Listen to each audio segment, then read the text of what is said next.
Hello, everybody, and I welcome you all to the PMP Certification Training Program. In PMP Training Program, what we're going to learn today, we're going to learn today about what is project and its importance of the project management. We will also understand the relationship between project, program, and portfolio and operations management, the key components of project management, how to go about doing tailoring, and the most importantly, some of the project management business documentation. But before we get on to the PMP training program, let me introduce myself. My name is Prashant, and I have total experience of 17 years. I worked in different domains like FMCG, pharmaceuticals, even for that matter, the banking domain and sales and marketing, etc. I not only worked in projects, but also I've worked in enterprise level programs. So I'm going to share with you all my experience of working on various projects and how I applied the knowledge, skills, the experience that I've gained so far by working through various projects and programs, and how PMP certification helped me in applying some of these basic concepts as well as some of the specialized concepts in terms of risks as well as the scheduling, etc., that we're going to talk about today. I'm not only PMP certified, but also I'm PMI ACFE certified. So that is one of the best part I have seen here, because with the sixth edition of PMP certification, now the PMI has also ensured that the agile is embedded as a part of the PMBOK guide, sixth edition, which is already introduced. So I can definitely be in a position then to compare it with the agile way of working and with the traditional way of working. And also, I'll be able to explain with you very well some of these agile concepts that are now embedded as a part of PMBOK guide. Apart from that, I have also done Lean Six Sigma Black Belt certification, and that's really very, very useful, I found. At the same time, considering that there are a lot of Lean and Six Sigma projects where you can also apply some of the learning out of the PMP certification that I have had.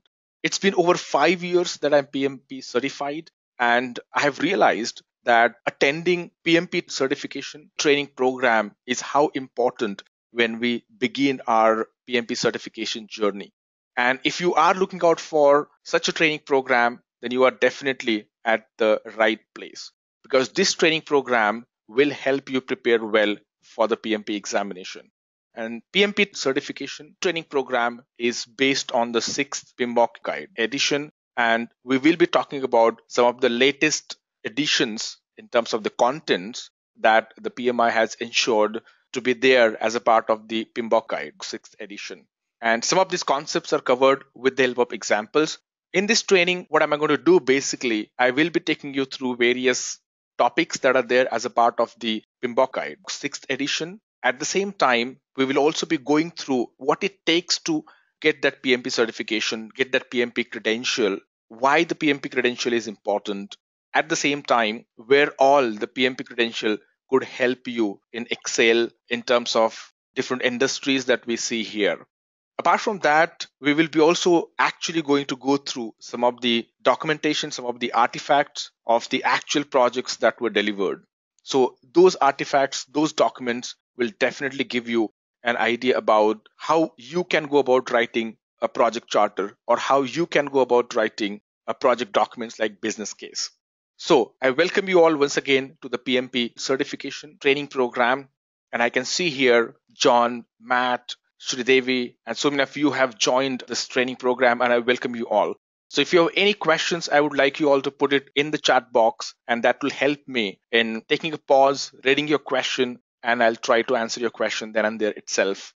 Apart from that, also, if you have any question any point in time, you can certainly raise your hand. This is an interactive training program that we're having, and hence feel free to participate and try to converse with me through this virtual mode that we are getting this training program starting. So with this, let's get on to the training program actually. What we will be doing basically is that as a part of this training program, we'll be talking about the introduction first, which talks about a little bit about PMP certification. And this will kind of help us in getting our journey started as far as the PMP certification is concerned. Now, I'm sure some of you may have multiple questions on your mind, like why I should be going for PMP certification. I remember a lot of people asking me questions, especially people from IT as well as non-IT. Now that we also have PMI ACP and we have a PMP certification as well. So why we should go for PMP certification? I strongly believe that for those people who would like to develop their career in the area of project management, and if they want to strengthen their foundation of project management, PMP certification is definitely the one certification that we should look forward to. Apart from that, there are numerous advantages of doing the PMP certification. As you can see here on the screen, some of these advantages we have highlighted. One of the most important benefit I see of doing PMP certification is this is the most recognized certification today in the industry. And not only in a particular industry, but you go to any industry that you work for, this is definitely one certification that the companies are looking into people who are aspiring to become the project managers. This is globally recognized certification by all the industries, as I said. Apart from that, this particular certification, PMP, not only demonstrate your knowledge, but most importantly, it also ensures that you have experience before you apply for the certification. So it takes care of your experience, your education, and the competency. So all this put together makes you the PMP certified individual. And that's its strength. And that's precisely why many industries out there today look for people who are certified into PMP certification. Now, this will certainly help you increase your marketability when you go out looking out for a job or within your organization when you look out for promotions. One of the things that I have seen certainly gives us edge over competition is this credential, which is PMP certification. And we also found typically people who are PMP certified, people who are PMP professionals, they have got 15 to 20% higher salaries over the non certified people. So PMP certification will definitely put you on spot and give you edge over many people out there who are looking out for the job opportunities into the project management. Or if you want to develop your career in this area, then you're definitely looking for a right certification. I was just talking about different industries. So we have already listed some of the industries here, but you name the industry and you will find that PMP certification could certainly be a big value add. But to name few industries, as you see on the screen, be it from the water supply to protection to mobile services, education, healthcare, apart from that, even public transportation. So many of these industries that you see today, they actually look out for professionals who are PMP certified when they come and work on any projects, be it IT, non-IT projects across domains and industries. PMP certification is definitely very well recognized. In terms of job opportunities, if you see, sometimes people keep thinking about would there be any job opportunities by doing the PMP certification. So obviously, you have gained some experience into project management. On the top of that, you have done a PMP certification. That will certainly strengthen your case when you go out in the market and look out for the job. As far as the overall opportunities are concerned to the project management role by 2020, they are only going to grow. And as you see on the screen, we've got these opportunities as far as the growth is concerned, as you can see in China, in US, everywhere today, the project management roles are going to go up many folds by 2020. That means there is huge opportunity for you out there in the market to apply for these roles that will be created as a part of the project management. And PMP certification will certainly strengthen your case when you'll go out and apply for some of these roles. Now, how to embark on this journey? As I can see here, Matt asking this question, how to go about really doing the PMP certification? And this question is there, I'm sure, on everybody's mind.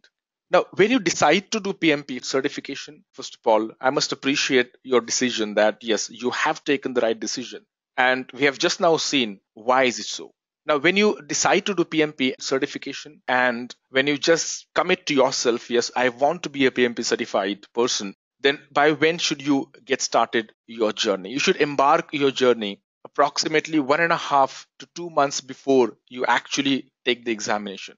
So as you can see here, you take the examination sometimes here, all right? So from that particular date, 1.5 to 2 months before, you actually schedule your examination. And before that itself, you undertake or you undergo a training program. So you attend PMP certification training program. And I would encourage you to attend this training program, which is by Edureka. And this particular training program will certainly cover everything that it takes for you to become PMP certified. Not only the certification, but also other support you will get here. The first and most important support that you will get is once you enroll for the virtual training program by Edureka, a lot of things will be covered. And when you will embark this journey for PMP certification, I'm sure a lot of questions must be there on your mind, and you would always need somebody who can support you, who can guide you. That means you're at the right place. Once you enroll for this program will cover not only the course outline defined by PMI for the PMP certification based on the PMBOK guide, 6th edition, but also a lot of support you will get from for submitting application. I've seen many people coming to me and asking me guidance on how to write an application, a successful application, because that's also very important. Your application might get rejected if you do not fill the application properly.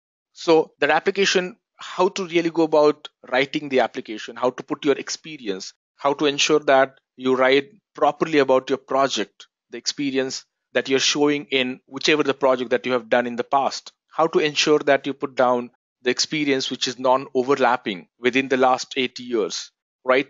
So all these things are certainly going to be looked into. And then once the application formalities are completed, let's say before 1 to 3 weeks, then you can schedule your examination. And once the exam is scheduled, the advantage here would be that you would get a target now that after 2 to 3 weeks, my exam is going to be there, or maybe after 4 weeks, I have got my exam coming up. So that means you get a target date, and this much of time you would get certainly to prepare yourself. Now, by the time you have already attended the training program, that means you have already gone through all the basics and you had gone through various knowledge areas, process groups, as well as definitely a lot of questions which we cover as part of training as well. So all that is already covered. So it'll be then very easy for you to prepare for your examination during this period of 4 to 6 weeks after the training is completed, after you schedule your examination. So you will get complete support from the Edureka to fill out your application. Even if your application gets selected for the audit, because approximately 20% application may get selected for the audit, and many times there could be a confusion in terms of how to face audit. There also you'll get a lot of support here and assistance to face the audit from Edureka team.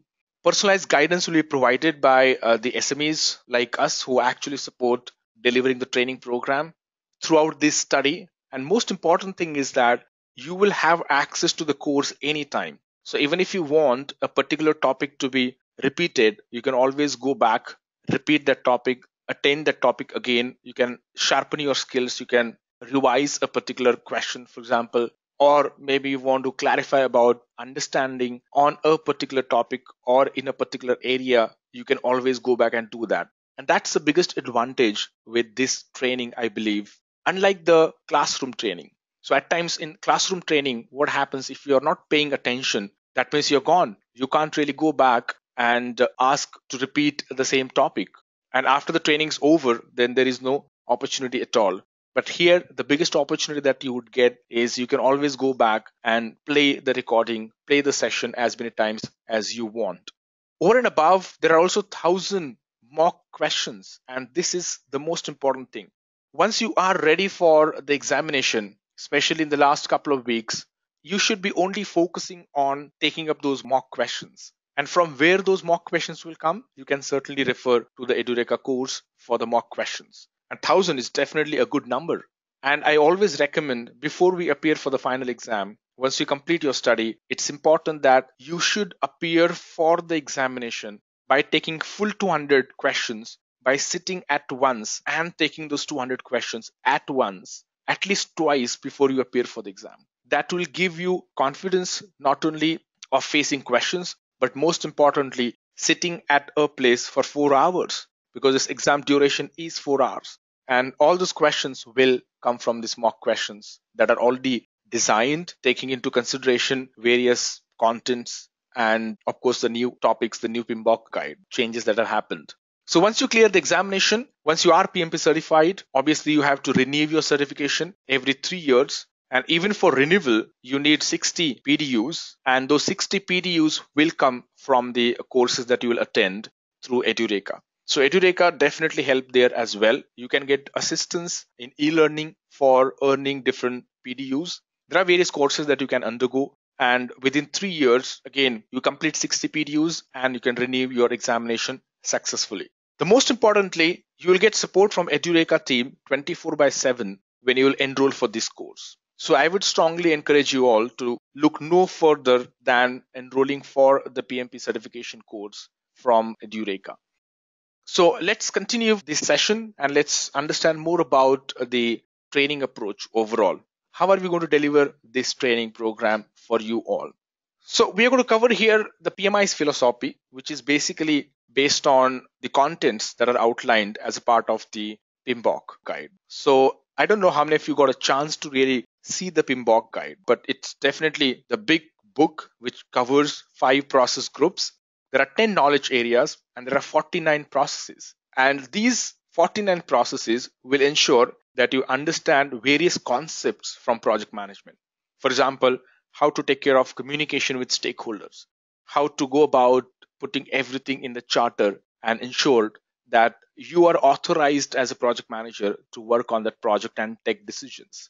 For example, how to do continuous monitoring and controlling of the project activities. So all these concepts are going to be covered as part of this training. And most importantly, for each of these processes, there will be inputs, tools, techniques, and outputs. There are these 4 things that we cover as a part of each and every process. So all these 49 processes will be covered and we'll be doing deep dive into inputs, tools, and techniques and output for each of these processes. And we have taken lots and lots of examples. On the top of that, I have also covered some of the actual artifacts of the project, so which gives you an idea about how a project charter actually looks like or how a business case actually looks like. So we'll of course cover as part of this module a business case, the benefit realization plan, and I'll try and also give you an idea about how the project plan typically looks like. On the top of that, we have also covered questions at the end of each of the module. So we have discussed questions, we have reviewed some of these questions, and feel free to participate if you want to clarify the answer of any of the questions that we're going to cover as well today. So if you have any questions from whatever the topics that we covered so far, please feel free to put your questions in the question box that I've already showed you where it is and start participating in the session.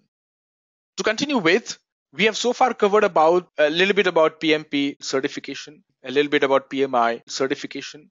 Now we'll talk more about PMI as an institute. So if you see PMI, it's a very old institute, established in 1969. That means if you actually see, PMI has completed more than 45 years, and it's a global organization with headquarters in USA, Pennsylvania. And it's a project management institute which is based on non-profit organization. It's a non-profit association altogether. Most importantly, this institute is there worldwide in over 171 countries. And over 5 lakh members are associated today with this institute. Now, PMI actually actively engages a lot of professionals across globe. And these professionals are engaged through conducting research in the area of project management, as well as providing access to wealth and information. So lots of wealth of information and resources are available today with PMI related to project management. Now, under project management, again, various areas. So that wealth of information you will get to access once you become the member of PMI. PMI also promotes career and professional development, and lots of other certifications also it offers. And most importantly, it offers the opportunity to network and form the communities. So you'll find there are local chapters, there are local PMI chapters where people from the local area, they come and participate and they talk about what's going on in the project management space and exchange their knowledge. They share their knowledge. So that certainly helps big time. As I mentioned, that there are certifications from PMI, like some of you were asking about what else is there apart from the PMP certification. So as you can see here on the screen, to begin with, people they have just started in the project management or they would like to start. For them, certified associate in project management is one of the certification for the beginners in the project management. Then they can move to the PMP certification, Now, people who are working in Agile or would like to have experience, again, they're working in Agile, they have experience in Agile, they can go for PMI ACP certification. Apart from that, if you want to do a deep dive, then go for scheduling professional. So again, you are working in project management and for quite some time, if you want to strengthen your some of these areas like scheduling, so you can certainly do the deep dive into scheduling per se, and then you also complete the certification. Same is the case with risk management. So if you have been practicing project management for quite some time, if you want to get into a sort of a specialization into risk, then I would recommend you the risk management professional. Otherwise, also you can certainly jump into this because risk management is definitely one of the important processes that we talk about as a part of PMP as well.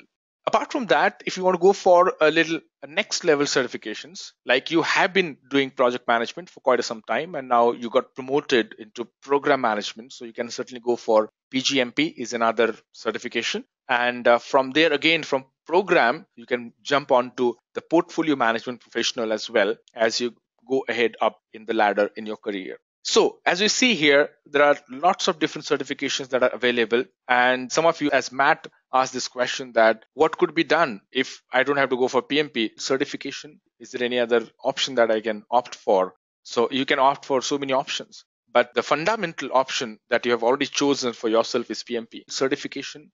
So even if you complete your PMP certification and if you want to continue your journey into the project management, you can certainly go for the next level, which is program management, or for that matter, the portfolio management as well. I hope I answered your question. Okay, thanks for your confirmation, Matt. All right, then I'm moving to the prerequisite. Now, this certification, the PMP certification requires you, and this is one of the biggest advantage with PMP, unlike some of the other institute I have seen, that it ensures that you have experience, you have completed enough education, at the same time, you have also gained the actual experience of working in the project management, right? So let's take a look at the prerequisite for appearing for the PMP certification. I'm sure some of you must have already gone through the PMP certification brochure, which is available on the PMI site. I would always recommend you to go to the pmi.org and browse the PMP certification brochure because there you will get the latest information always. But as far as the qualification criteria is concerned, for PMP certification, you are expected to be high school diploma or associated degree or anything which is global equivalent, which should be like 60 months plus. And the project experience of 7,500 hours is expected. And of course, 35 contact hours are required. Now, these experience in the project should be within last 8 years is what we need to remember.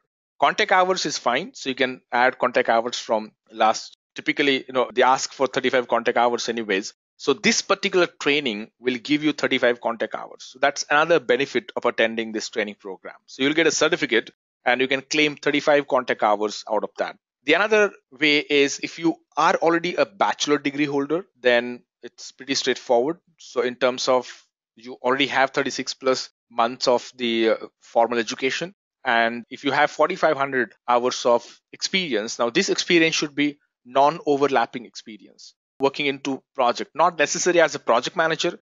You could have worked in whichever the domain, whichever the area within the project management, that should be fine. And even here also, the expectation is 35 contact hours. So you don't have to worry about 35 contact hours in this case. And that's the best part because since you all have already enrolled for this program and you are going to get the certification of completion of the training and 35 contact hours, you can claim through that. Now, some of the things that we need to keep in mind that this particular experience should be non-overlapping, as I explained. So if you've worked on two projects, ensure that those two projects start and end date should not be overlapping. Okay, so that is one of the important things.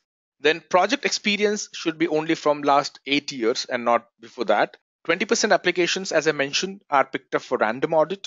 So don't worry, even if your application is picked for the audit, we will definitely support you there.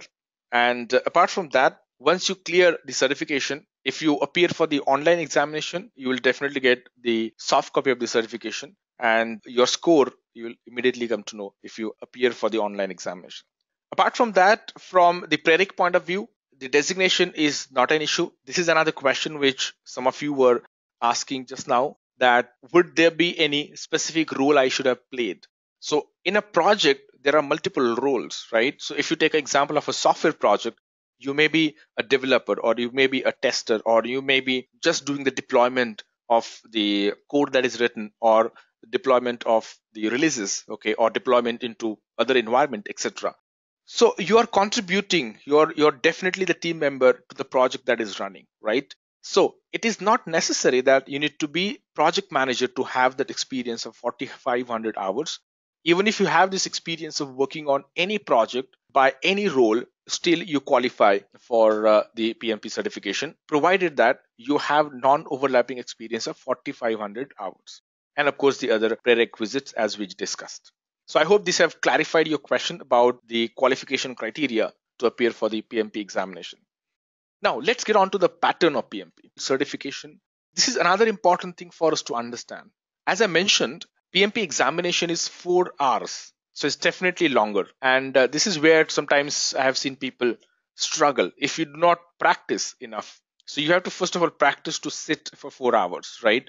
And therefore I mentioned that you need to at least take two full 200 question mock test before you appear finally for the examination. It's conducted in the Prometric Center, so that means it's properly invigilator. At the same time, there is an environment wherein the exam is conducted. So it's an examination environment. You'll find there is a camera and everything.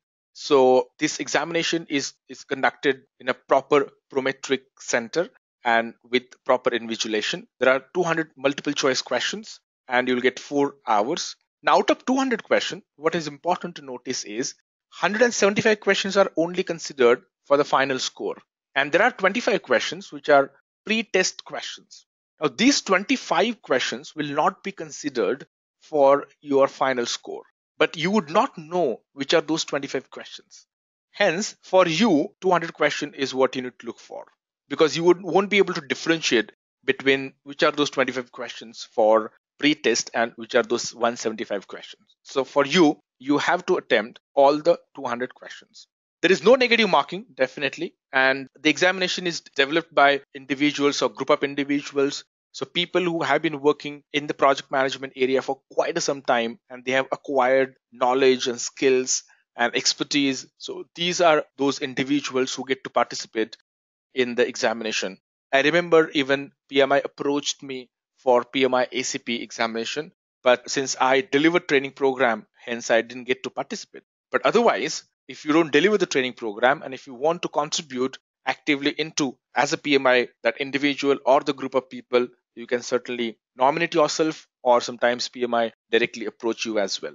Now, after clearing the examination, as I said, you will, if it is an online examination, then you can immediately see the result, and you should be able to then even view your soft copy of the certificate immediately after the examination. I guess there are few hours, but that should be available more or less after the examination is completed successfully. All right, so this is about the examination pattern.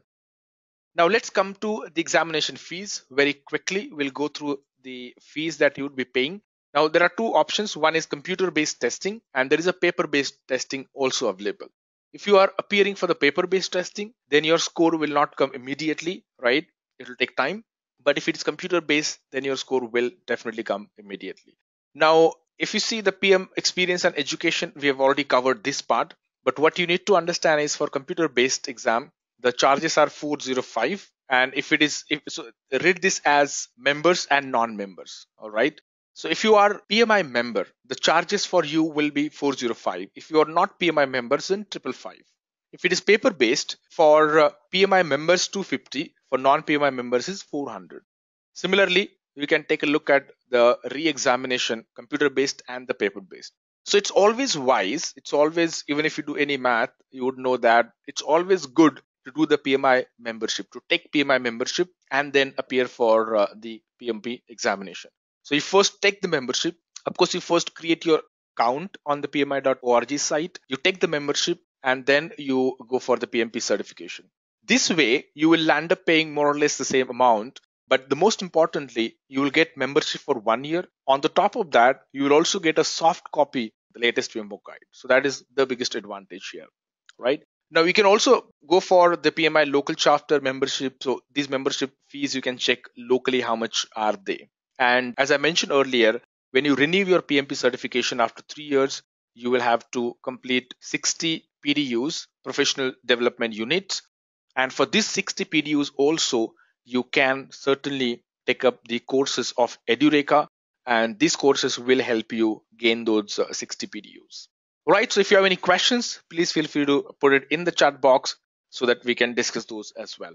Most important information, I remember I did mention this earlier as well, but again, I would like to emphasize that if you want to appear for PMP examination, and since you have already taken this decision, go to pmi.org and refer to the PMP handbook. Very importantly, PMP handbook will give you the latest information about everything that it takes to know about PMP examination. Right? So right from the prerequisite to the examination fees to exam retakes, everything, all the information, all the questions that you may have about the exam, you'll be able to get those clarified through this PMP certification. Okay, so that was a bit at a high level about the examination and about PMI, etc. So that was just the basic information that I provided so far about the examination. I hope you all are with me so far. Okay. All right. Thank you for confirming, Suvarna, on that. Okay. Now let's then continue since you all are fine with it. And I just want you to then take you through the basics of the project management. So we'll get started since this is our first class. So we'll get started with the basics of the project management. And then we'll gradually get on to a bit of a deep dive into some of the areas that I have already told you about. So starting with the PMBOK guide. So PMBOK guide is Project Management Book of Knowledge. Now this particular guide, which is published by PMI, and this is considered as distilled version of Project Management Body of Knowledge. And now the 6th edition is available, which is already introduced last year. And this particular 6th edition is basically the source of information now, which is referred across. This PMP training course is based on the 6th edition. And hence, this course will cover everything in terms of your knowledge areas, your process groups, as per the 6th edition of PMBOK guide. Now, PMBOK guide is structured typically like this. So it will have key concepts, trends, and emerging practices, tailoring what needs to be done to tailor a process, considerations for project, adaptive environments, etc. So each knowledge area, you will find these 4 sections. So the way this course is designed is exactly based on the PMBOK guide structure. We'll be also talking about the key concepts from each of these processes that we'll be covering. There are 49 processes that we'll have, and there are 10 knowledge areas that we'll be covering. So under each of these knowledge areas and the processes, we will touch upon key concepts, trends and emerging practices, how to tailor a process, and if you are implementing agile or if it is an adaptive environment that you're working in, then how to go about considering some of the newer concepts from agile and adaptive environments. PMBOK guide is typically structured. It will give you the project environment, 10 knowledge areas, role of the project manager. So this is something that is introduced as a part of the 6th edition. It was not there previously, though it was there, but it was embedded into different knowledge areas. But now role of project manager is going to be covered explicitly as a part of the separate structure, as a part of the separate structure of the PMBOK guide itself, apart from the 10 knowledge areas. And of course, the project management foundations is also covered as a part of this. So I would strongly recommend you, after going through the training program, at least once you should go through the PMBOK guide. It's always good to know the fundamentals of project management and read at least once. Even if it is lengthy, even if it is bigger book, but reading it once is definitely the target that you should take. Okay, let's move on. So fundamental question I'm sure you can ask to yourself is, what is a project? Now, since this particular training, PMP certification training, and this certification is basically for the project, so it's important for us then to learn about the definition of a project. So what is there? Now think from the examination point of view. Objective of this training is to make sure that you prepare for the examination. So as per the PMP certification, what is the definition of a project? So project is a temporary endeavor which is undertaken to create unique product, service, or result. So if you take any project, ultimately you'll get some outcome, and that outcome is unique. That outcome could be you will undertake a project, and at the end of the project, what you will get is a product, all right? Or at the end of the project, what you will get maybe a service, or you will get some result, but that is going to be unique. What you will create at the end of the project is unique. Apart from that, project is a temporary endeavor. So you will always find one thing, that project has a start date and the end date. So project will be ended when you achieve the objectives of the project. Or sometimes it may happen that there is no funding available, or the project objectives are obsolete, or sometimes the project is terminated. There could be various scenarios that you may come across. But definitely, another attribute which is also equally true is project is unique. So you'll always find that even though two buildings that sometimes you see those are identical, but at least you'll find some attribute which is unique to each building. So that means if you see put together everything here, you'll find that projects are unique, they are temporary, and they are undertaken to create a unique product, service, or a result. You can take example of an IT project or a non-IT project. If you're developing a product and that particular product development that you have undertaken is for a year's period. So within that 1 year, you actually go through various phases of the project. You could have undertaken a feasibility phase, then you have done the analysis, then you have actually done the development, and then you have implemented it. So you have gone through various phases in order to build that product. And by the end of the 1 year, what you'll produce is that product which you will take it to the market and then you will sell that product. So that means in this example, we have seen that what's unique is basically that product that you're producing. That product could be any product. It could be IT product. It could be a non-IT product that you're producing. And the project that we have just said has got a start date and the end date. We have got 1 year in between, and within that 1 year, we are doing all the project phases activities. And it's a unique product that you're producing at the end of the day as well, right? Which you can take it to the market. So, of course, as we go ahead, we will take multiple examples of the project as well. But from definition point of view, we need to just remember some of these keywords that from the PMBOK guide and from PMP exam point of view, projects are, of course, unique. They are temporary in nature. And what we produce at the end of the project is product, service, or some result. Now, if you take the examples of like projects drive change, you will come across project why they are initiated. You must be thinking about why projects are initiated. So sometimes projects are initiated to drive change. I have seen that organizations undertaking big transformation projects. Now, those transformation projects are basically to drive change within the organization. I was part of such a transformation project, and the transformation project was about the agile transformation within organization. So it was 18 months project, and that has a start date and the end date, and then a lot of activities were undertaken as a part of this project. And then with an objective, obviously there was objective that they want to shift from the traditional mindset or traditional way of working to the agile way of working. So that was completely a project to drive change at the organizational level, right? Now, projects could be also undertaken to enable business value creation. Now, value could be tangible or intangible. That's fine. But what is the value? How value is going to be generated in the business? It could be by launching a new product altogether or new line of business, whatever that line of business that you would like to enter into. And you are undertaking a project basically to enter into that new line of business. And that's going to add value. And then you can measure it. How can you measure that value? Obviously, value could be measured in the form of the benefits that you're going to realize once the project or that product is in the market. All right. So sometimes that value could be intangible. By launching that product, service, or a result, you'll be able to achieve the customer satisfaction. Sometimes not everything is measured in the form of value. All right. So customer satisfaction can be measured in the form of value. But definitely, when you achieve the customer satisfaction, you can generate more business out of the satisfied customers. And you can even do the cross selling of the product. So that's the intangible benefits, which is difficult to measure, but there is definitely a benefit that we can show. So sometimes projects are undertaken just so that we achieve those intangible benefits. There are also projects which are initiated sometimes to meet the regulatory requirement. I have worked on many regulatory projects. Now, some of these projects were initiated so that we can fulfill the regulatory requirements of the customers.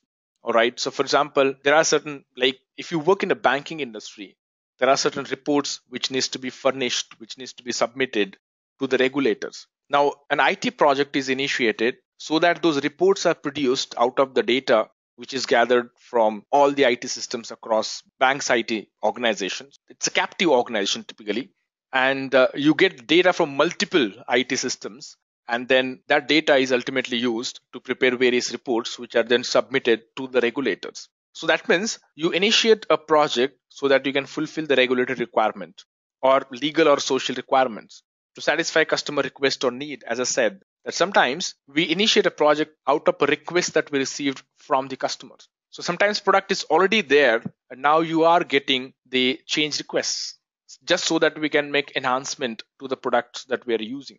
We also initiate the project so that we implement or change business or sometimes technology. Technology is another change that I have seen. Suppose if you want to go for the evergreening project, so that's where you actually demise the old infrastructure and you are upgrading to the new infrastructure. So that's purely because of the technological advancements that have happened in the market. And I've seen that companies are investing a lot of money in changing their technology stack, especially with the DevOps coming in. Every company wants to make themselves DevOps ready so that they can establish the continuous integration, continuous delivery pipeline, build pipeline, and then deploy more frequently to the customers so that they can capitalize on the deployments that are happening. Or they could be also created out of the, let's say you want to improve a product or release some fixes, etc. So even those could also be the reason why the project gets initiated. So projects, as you can see here, the project could get initiated due to various reasons. Now, some of the examples we can take here, which are specific to these categories that are listed down. So first could be developing a new product, service, or a result. So let's say you are working in an automobile industry and there is a strategic vision that your owner of the company has to manufacture a car which is priced least, the cheapest car. So that's the strategic vision that your owner of the company has. And with that vision, you then start working on a product. So that means you undertake a project which will produce a product to fulfill that vision, all right? And that vision is to manufacture a car with, or I would say, the cheapest car in the market. So that cheapest car in the market, to manufacture that, obviously, for that product to manufacture, you will undertake a project, and that project may run for 3 years, for 2 years, or even for 4 years, depending upon the complexity of the project, etc. But ultimately, what you get at the end of that project is that product, which is cheapest, right? You may succeed or you may fail in the project. That's a different thing. But ultimately, the outcome of the project is some product, or it could be some service. All right. So if you are launching a customer care service, let's say you are into a call center business, and then you are providing services to your customers. So there are various such services that you could introduce. And just to launch those services, you could undertake various projects. Or there could be some result ultimately that we may get as a result of the project that we have undertaken. It could be effecting a change in structure, process, staffing, or style of an organization. I have seen sometimes that projects are undertaken so that the structure of the organization may undergo a change. Or for that matter, the process improvement. You must have seen a lot of process improvement projects. So I gave you example of Lean Six Sigma project, which are undertaken so that we can make the process lean, we can enhance the productivity, etc. Or I have seen even the projects are undertaken to reduce the cost associated with staff. So maybe you undertake a project wherein the solution is to put the robotic process automation, RPAs, and through RPA, you are actually cutting down the staff cost. So that's another example of a project so as to introduce change. Projects are also undertaken for developing or acquiring a new or modified information system. So you are procuring new hardware or software. So sometimes those are like infrastructure projects which are undertaken just so that you replace the old hardware which is no longer supported by the OEMs of those hardwares whom you bought that hardware. Or for example, software. So a lot of evergreening, as I said, sometimes if the software is not supported, you would like to either upgrade that or you would like to change the solution. One of the biggest reasons for this could be the security issues. So you want to protect yourself from the security threats that these days we see coming through. The another opportunity is conducting a research efforts. So we conduct a research efforts, and obviously what we get at the end of that research effort is some outcome. Construction, I think this is pretty straightforward. You're constructing a bridge, or you're setting up an industry, or it could be a big turkey project that you're undertaking, or for that matter, if you are changing any business process. So lots of these examples that you would see here. I hope with this set of examples now, it must be very clear to you that project is a temporary endeavor with start date and end date, and what we get is unique and that is product, result, or some service at the end that we get out of a project. So what is the importance of project management ultimately? So why we are doing whatever the efforts that we have been talking about, why we are putting in so much of efforts? So project management is all about applying the knowledge, skills, tools, and techniques. But in order to apply these knowledge, skills, tools, and techniques, first of all, we need to know which are those knowledge, what is that knowledge, what are those tools and techniques. If you don't know, how would you apply? And that's what exactly we train people on. So this training actually talks about knowledge, skills, tools, and techniques. Skills, of course, you acquire as you go on applying the knowledge. But for that, you need to know what kind of a skill set are required. Now, it is also required because there is a cutthroat competition that's there in the market. So if you want to prove yourself that you are different and that you are sharp, and at the same time, you have got those skills that are required to be there, so as to be effective, so that you can effectively manage the project and not the poor project manager for that matter. So how would you be able to distinguish that? So there are certain things that are required here actually. So effective managed project, which actually helps individuals, groups, public or private organizations for a few things for sure. So one is of course meeting the business objectives. So what are the business objectives that you have visualized yourself or that you have actually drawn? So those business objectives will be achieved. So as I said, manufacturing of the cheapest car, if that's the strategic vision with which you have started the project, you achieve that business objective by the end of the project. Satisfy stakeholder expectations. So you deal with n number of stakeholders on the project. Again, depending on the complexity of the project. So how would you satisfy the needs of the stakeholders, the expectations of the stakeholders, the changes that they are requesting? So you'll be able to do that if you do it effectively. And overall chances of success will go up. Most importantly, managing the constraints of project. You'll be able to manage project constraints effectively if you have those skills and if you have that knowledge. And risks is another important key area. How do you manage risks? So you'll be able to learn to manage risks through the different tools and techniques that we'll be covering as a part of this training. Delivering product on time is the key to successful project. As we always say, we have project constraints. Of course, we'll be talking about those. And those project constraints we need to keep on mind and ensure that we are delivering the project within those constraints of the project. When you begin working on the project, you will come across multiple changes from the stakeholders. So if you don't know how to manage change effectively, you will struggle to accommodate that change within the project that you're working on. And therefore, in order to effectively manage project, you need to have the skills and tools and techniques. Poorly managed project would certainly lead to multiple disadvantage here. There could be a failure in achieving the objectives, missed deadlines, cost overruns. We come across these situations, right? Whatever the project budget that is given, I have seen sometimes project manager land up paying more or land up spending more than how much is the budget given. Or there could be a compromise in the quality of the outcome that is being produced. Or they may land up in doing a lot of rework, and rework is a waste and that requires a lot of money. And all these lead to unsatisfied stakeholders for that matter. So therefore, project management is definitely very important, and hence we need to learn the associated knowledge and the skills that are required to manage project effectively. And obviously, we need to also know what are the tools and techniques that are required. And most importantly, we need to be using the right tool and right technique at right time. So that's what is going to be covered as a part of this training. So we'll be covering each and every processes, and we'll be covering each and every tool and technique that is required. Now, if you see project management as a methodology, now each organization I have seen, they have done some sort of a customization. It's not like they may follow whatever we are going to talk about as it is. So there's going to be always a customization. So templates, I have seen every organization will have their formats, will have their own templates. There will be policies around how to manage vendors. There will be policies around how to go about doing the human resource management, etc. There will be certain processes over and above what we're going to cover, which are specific to the organization as well. And there are a lot of guidelines that are available as well.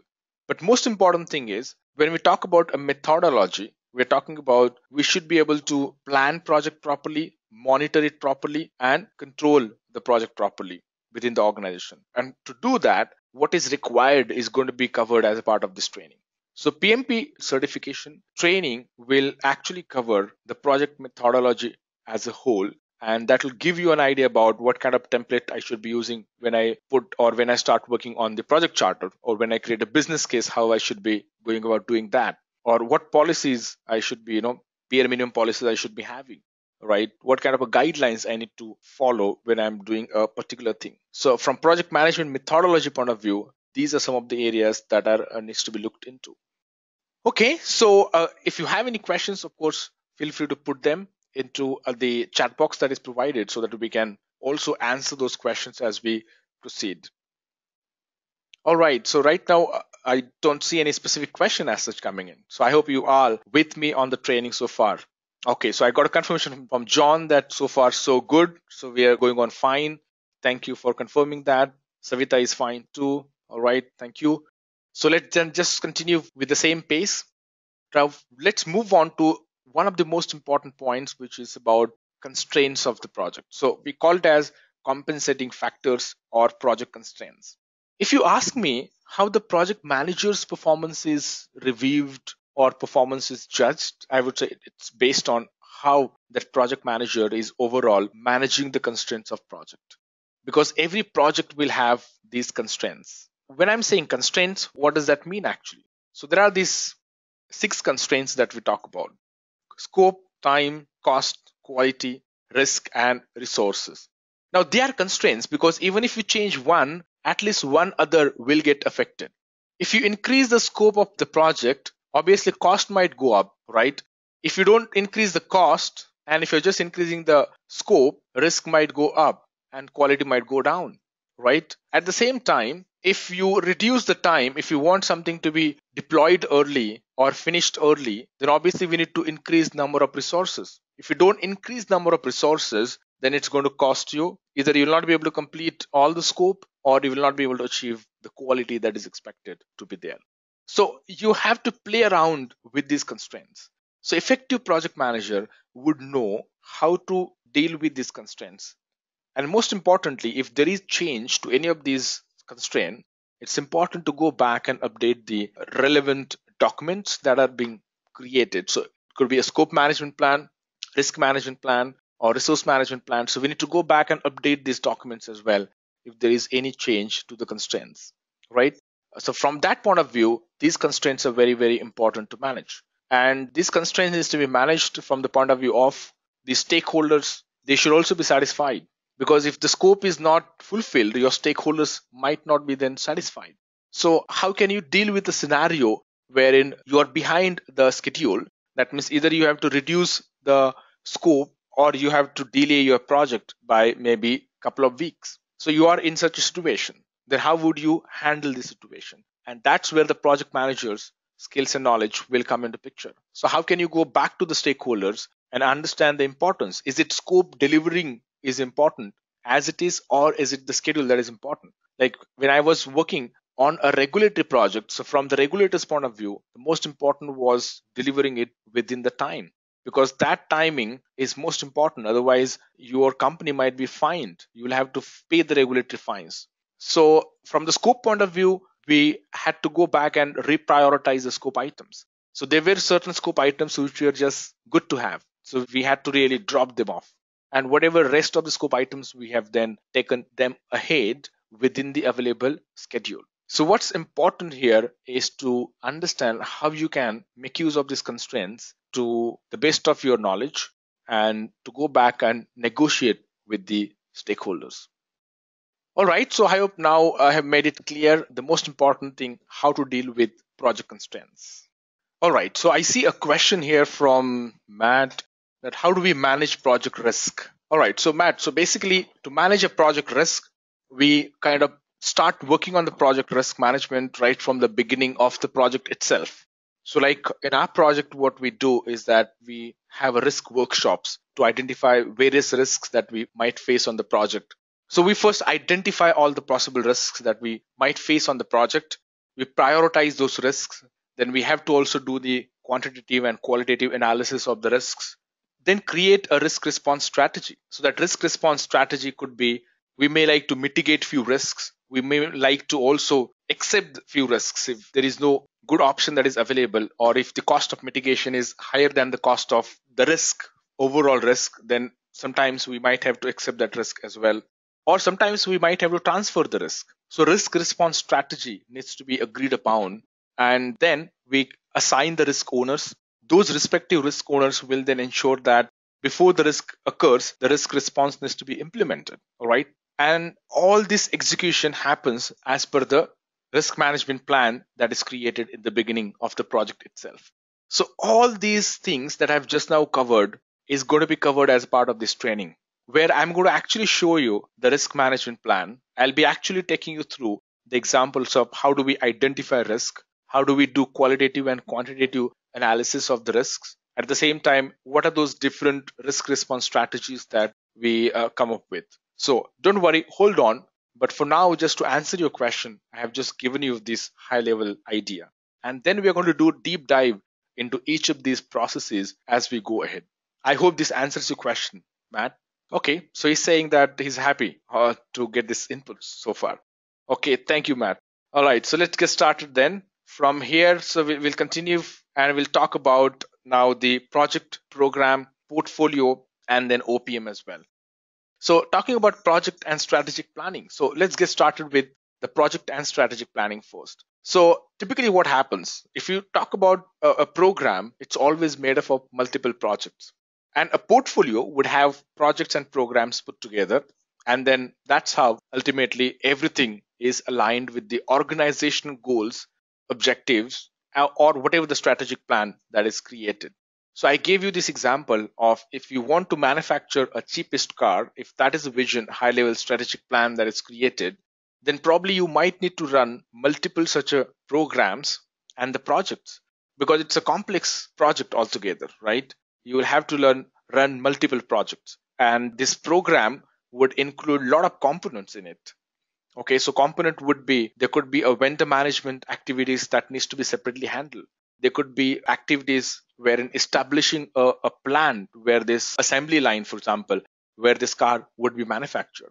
Or for that matter, there could be another component altogether in order to source the material that is required in the cost that we're looking out for. That's another component altogether. So based on these components, then you would form various projects within this itself. So setting up the assembly line could be a project in itself. All right. So procuring the material, right, or sourcing the vendors to procure the material just in time could be another project in itself. So that's how typically happens. You have some strategic guideline, you have some strategic vision or a plan for that matter that triggers various projects and programs. And then all those becomes a part of the ultimate portfolio. At that level, the overall governance is managed. So program and the project management will ensure that the programs and the projects are managed in a right way. So that is very, very important. The most important thing is you need to categorize these programs. So for example, you have the programs which are similar kind of a project should be part of that program. Of course, we'll take example as we go ahead. But portfolio management aligns with portfolios. So what we can do is that probably we can take an example and then it would be in a position and then we can come back and also see what exactly we mean to say. So this particular example is to understand the difference between project programs and a portfolio. So at a portfolio level, what you're basically deciding is, so that's your maybe strategic plan. You're planning to put up a new line of business in the organization. So strategically, that's what you have decided. So you could run a market research project for that. Okay. So would it be really feasible to go ahead and set up a new line of business altogether? So you're doing a market research activity, which is a separate project in itself. Now, if you see the kind of programs that I might need to create under this portfolio would be marketing. Okay. So when I'm setting up a new line of business, I need to think about how am I going to market that? Then I would also need to think about the application development as a separate component altogether. Then content development would be there. So I would run these three different programs, and under these three different programs, there could be multiple projects running. Like under marketing, I would have a product launch as a separate project altogether. So all the activities that are pertaining to product launch would then be carried out under this project. Or new market development would be another project in itself.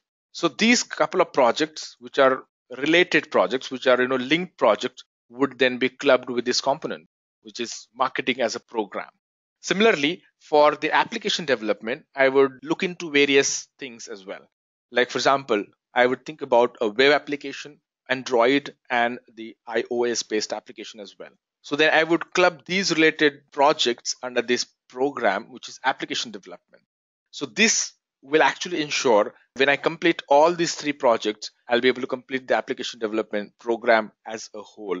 Similarly, in case of content development, so I would need to look for the content. Now, my project could be classified based on maybe class 1, class 2, class 3, class 4 contents. Okay, so this is just one example, one representation. You could do it multiple ways as well. There are multiple ways to do that. But this is one way which will give me a better visibility, better opportunity to establish a proper governance at a portfolio level and thereby control what's going on in each of these projects and programs. Now, if you talk about operations, so operations will focus more on the ongoing activities. So now operations will come into picture once we launch. So for example, once the application is built and it is launched, then the operations will come into picture. Until then, you are actually working within the project itself or a program. So project and operations may intersect. This is very important to understand actually. So we have seen a project. Now we have seen operations as well. Operation will come into picture once you launch the product or a service into market. And then you start supporting that. Then you start making enhancements, or then you start supporting the customers, etc. So what is important here is that though operations team will take the full control once the product is in the market, but that intersection happens at multiple points. And which are those points where the intersection happens? One is, of course, when developing a new service or a product, you need to involve the operations team as well, so that they would know that something like, let's say, the web application is coming on their way for support. You could also do that when you improve the operations. So sometimes what happens when there is an existing application and then you're enhancing. So again, you engage the operations team as well. Most importantly, at the end of the product lifecycle, there would be a proper handover between the project team and the operations team. So that handover has to happen properly, and we need to pass on all the relevant documents to them. And at the end of each phase closure, we need to also invite the operations team so that there is a proper handshake happening and they are not engaged only towards late in the project. So some of these things needs to be taken into consideration. So I hope this example must have given you a fair idea about program, project, and how a typical strategic plan initiate the launch of a program and a project. So project, program, and portfolio is clarified. So portfolio, which is typically at a strategic level. So this is where the collection of projects or programs happen. We have just taken one example here, and they are basically grouped together so that we can facilitate them effectively from overall governance and management point of view, which will ultimately help in achieving the strategic objective. So in earlier example, the strategic objective was to launch a new line of business. So that's how it is. Program is where we collect projects together, and they are definitely interrelated, or sometimes they are interdependent as well. But most importantly, they obtain benefits which are not available from individual components. So if you see, only the web application will not give you as much benefit as even when you add the Android app or iOS. So when they put together, then application development as a program will deliver much more benefits. Multiple interrelated projects needs to be run parallelly. So sometimes they are run parallelly, sometimes they are also dependent, right? So they could be run in series or they could also be run in parallel. Now, projects, they are generally dependent on each other and serve a common outcome. So if you see typically is that, let's say class 1 and class 2, there could be a bit of a dependency as well in terms of content, okay, a baselining or delivery for that matter. Or there could be a bit of a dependency between what you're developing as a web application and then Android and iOS. So generally, that's what is observed within the project. So we need to ascertain what's that dependency level, and we need to manage that dependency level effectively as well when you are working on project and programs. All right, so moving from there altogether, so we just covered up what is a project, program, and portfolio, and we have taken one good example to classify this, to differentiate this, and as we progress, we are going to take more examples as well. So organizational project management. So if you see the OPM, so this is specific to the organization now we're talking about. Now this is a framework where we talk about project, program, and portfolio management. All this is integrated so that we can achieve the organizational objectives ultimately. And for that reason, it's basically integrated. How does this work? Now, if you think from the application point of view now, so you have project, program, portfolio management knowledge, and now you're applying it, and that's where the organizational objectives will come into picture. So you have a strategy, right? So we have taken example here that we have some strategy, which is launch a new line of business, all right? And then you decide the portfolio value decisions. Okay, then we have the business impact analysis is done, program and project results are delivered, operations will start here. Okay, the value performance analysis is carried out right from identifying the strategy, because value will start coming in only once you launch that line of business.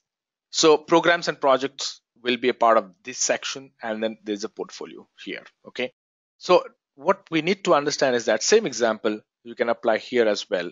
So in order to achieve the strategic objectives of launching a new line of business, then obviously you are aligning with the portfolio, whichever the portfolio that you're working in. Then there are multiple projects and programs that you're running here. Okay, and once you complete those programs, you will be able to then deploy that to the production team or to the operations and support team. And once they are out in the market, then only the value will start coming in. Then you start measuring that value. So in the beginning itself, you create a sort of the business realization plan or the business benefit management plan, and you try to measure the business benefit against that business benefit measurement plan. So this is more or less the same thing as what we covered earlier. Here we are just trying to put it in the form of OPAs. All right, so let's just move on to PMBOK guide now. Since we are just talking about PMP certification training here, so we need to also know a bit more about PMBOK guide and how the PMBOK guide is structured. So we did cover the high level structure, but there are a few more things that we need to know about PMBOK guide, especially at the component level, and at the same time, how these process groups, the knowledge areas, the processes, how they are aligned, how they are interlinked. So let's talk a bit more on these quickly. So I'm just going to take you through each and every component very quickly. So project life and phase. So what is project life cycle ultimately? Project life cycle is nothing but contains series of phases. You must have seen, for example, SDLC. So project life cycle, which is software development life cycle. All right. So when the software is built, we go through various phases. All right. So those phases, they happens in series. So we've got a phase called maybe the initial assessment, that is done feasibility, we call it as. So initiation, we can call them as. So then we have requirement, and then we have, of course, you analyze them, you create design, right? So you build, you test, you deploy. So all these are nothing but your life cycle phases. Then the project phase. So project phase is collection of logical related project activities. So you could differentiate between the project life cycle and the project phase as well. So project life cycle is a very generic at a high level. So for example, feasibility is one thing, or analysis is another phase, or implementation is another phase. So from the project lifecycle point of view, the project phase could be requirements gathering. So you have gathered requirements, which is logically based on the activities that you're performing, or design, which is again activity of designing that you're performing. So we can differentiate here, thin line difference that we see. Then these are specific to project, these are very generic. Then we have a phase gate. So which is a review that happens typically at the end of the phase. So once the requirement gathering is completed as a phase, then we produce a document called as requirement specification document, and that is reviewed. So that is my sort of a milestone that I can say that I achieved by the end of the requirements phase, and that needs to be reviewed then, which of course may get modified later if required, but that's fine. Project management process. So this is now, if it is a process, then obviously typically process has series of activities which are interdependent, and then which we perform to achieve a specific objectives. So here also, for example, if you take example of, let's say, a communication management plan. So when we work on the communication management plan, ultimately our objective is to create an approach. How are we going to communicate to all my stakeholders in the project that I'm working on? So that's how typically it happens. The project management process groups. So again, when logically the grouping of project management inputs, tools, techniques, and output happens, so that particular group, you can define it as a project management process group. So in PMP here, we have these 5 groups: initiating, planning, executing, monitoring and controlling, and closing. So these are the 5 process groups that we have. All right. So of course, they cut across all the phases of the project. and they are going to be there actually. So when you are starting right from the feasibility of the project, you would again you would have to initiate the feasibility, you would have to do planning for the feasibility, you would have to execute the tasks within feasibility. So that means these are not phases. What I mean to communicate here is that initiating, planning, executing are not the phases of the project, but these are the process groups, and these process groups would fall in each and every phases. Now, what are the knowledge areas? Now, these are the basically ones that are identified areas of project management. And these are the areas of project management where we basically learn about the different processes, right? We understand the different inputs, outputs, tools, techniques from each of these knowledge areas. So if you talk about any knowledge area, if you pick up, okay, so you would need to then understand what are some of the tools, techniques, and the inputs and outputs. So let's take example here. So I'm also going to give you the idea about some of these examples wherever possible. So I use this as a supporting material, okay, so that we can take some examples. All right. So starting with, let's say, the plan scope management is one of the processes that we talk about here, right? So plan scope management is basically one of the knowledge areas that we talk about, and under that there are inputs, tools, techniques, and output, as you can see on the screen. So these could be the inputs for planning, right? Project charter, then various plans like quality management plan, project lifecycle description, development approach, etc. So these are my inputs to the scope management plan. What tools and techniques can I use when I do the scope management? One is, of course, I use expert judgment, as well as I'll do alternative analysis. So as a part of this training, we take a deep dive and actually come up with examples in terms of how to do the alternative analysis. So we try and cover some of these examples. We actually cover the scope management plan, and I'll be telling you guys, how the scope management plan looks like and what else should be, what are the components of the plan and what needs to be added into the plan as well. Similarly, what do we expect out of this process? So by the end of this particular process, we should get the scope management plan in itself, and we should also get requirements management plan, right? So this is just one example of the project management knowledge area. So scope management is one of the knowledge areas. So this entire training, PMP training, is based out of these knowledge areas. So we're going to cover all these 10 knowledge areas, and under each and every knowledge area, we'll be talking about tools and techniques and inputs and outputs, right? One example I just now gave you. Okay, so this covers all the components. Now talking about life cycle, as you can see here, project life cycle, it would have like you start the project, you do a bit of a planning, then you actually execute the activities, and then you end the project. Now this process group, as I said earlier, will be a part of all these phases of the project, okay? Because for planning, we'll have to again initiate the planning activity, we'll have to actually do the planning, then we have to execute that plan, etc. Right? So that means this is going to be definitely a part of this.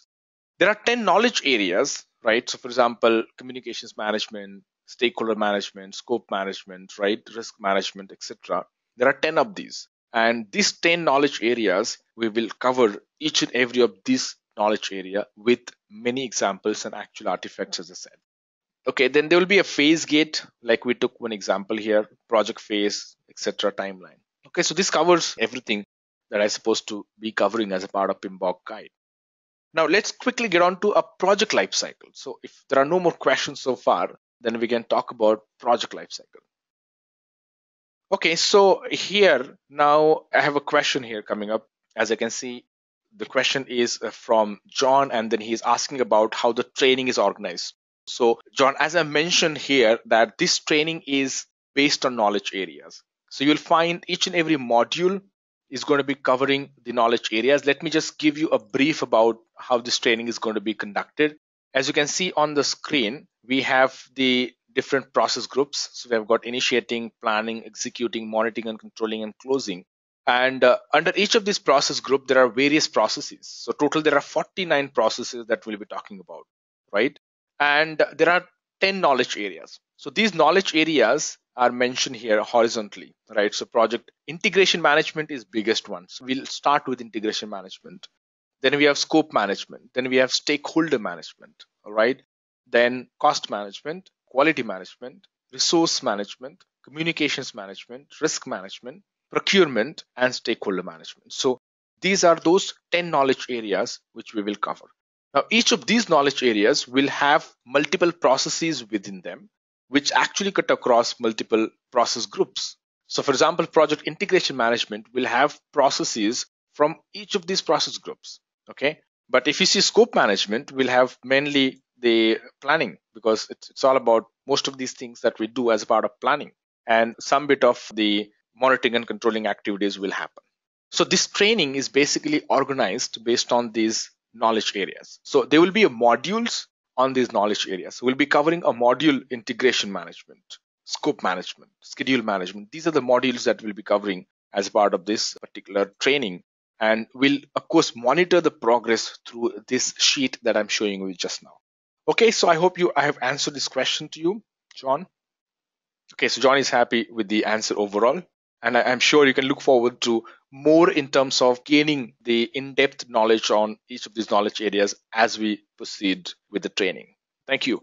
Okay, so let's proceed for now. So we have project lifecycle and product lifecycle. We'll just quickly take a look at this. So project lifecycle will have these phases as we already spoke about. So we have a feasibility, analysis, design, implementation, etc. These phases, you could name them based on the industry that you're working on. And this phases, the whole idea of working in this phases is basically that I can certainly look forward to some milestone at the end of the phase. So when I complete feasibility, I would know that whether it is possible to continue working on this project or not. For example, the product that I will be working on, whether there would be market available or not. So as a part of the feasibility study, whether the solution that I will be building, would it feasible to build the solution or not. So all this feasibility study I would do from the point of view of whether it is at all possible to make that product or not. Okay, so all that I would do, again, technical feasibility, business feasibility, so all these aspects will be covered as part of that.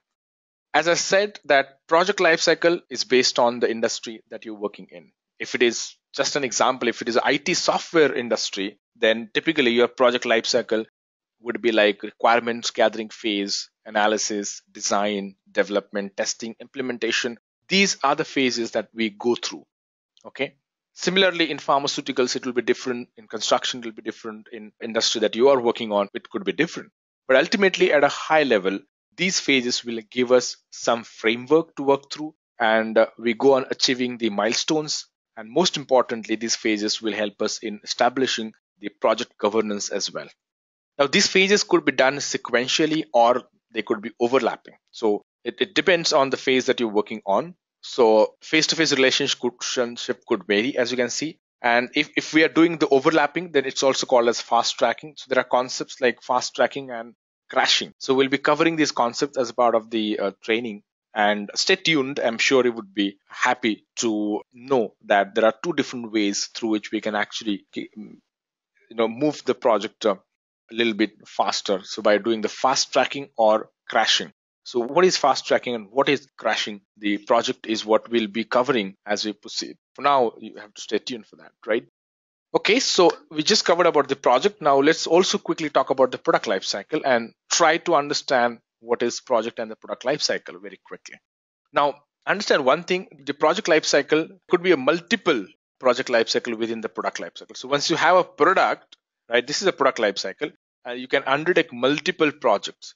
But when you create a product for the first time, so you have one such project that you have undertaken, right, to launch that product, right? So the same example, if we have to continue, right? So let's say you have launched or you have kickstarted that project to come up with a cheapest car in the market. So that was your idea, right?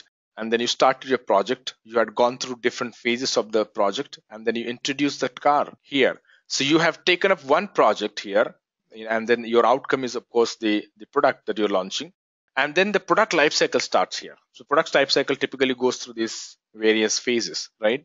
So you have an introduction phase. So car is there in the market, and then since it's the cheapest car, so of course you've got a sales, then you're in a growth phase.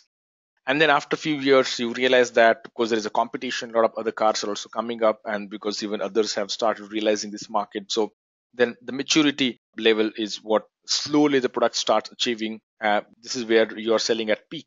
And then because of the competition, etc., your sales start declining, right? And then gradually you stop enhancement on that product, and then you just sell whatever is selling. and then that's how that product ends. But during this entire product life cycle, you might do multiple projects. So for example, you are enhancing the car by doing the multiple projects. So you're doing the facelifting of the car, right? Or you're doing complete makeover, wherein you're actually doing changes you're doing in the engine. So when you're at a growth phase, you're actually undertaking a project wherein you would like that car to maybe do some sort of changes so that it will appeal to young crowd, young generation, depending on your marketing strategy, depending upon what's driving this growth. You would undertake multiple projects. So you have taken up a project, and the outcome is a cheapest car that you launched in the market, and now your product life cycle started, and within that product life cycle there are a number of phases that you are going through, and then you are undertaking multiple projects within the product life cycle in order to ensure that you keep up the sale of the product as much as possible. So that's typically the difference between the product and the project life cycle. So thank you so much everybody for participating in this training, in this module. Thank you. I hope you have enjoyed listening to this video. Please be kind enough to like it, and you can comment any of your doubts and queries, and we will reply them at the earliest. Do look out for more videos in our playlist and subscribe to Edureka channel to learn more. Happy learning!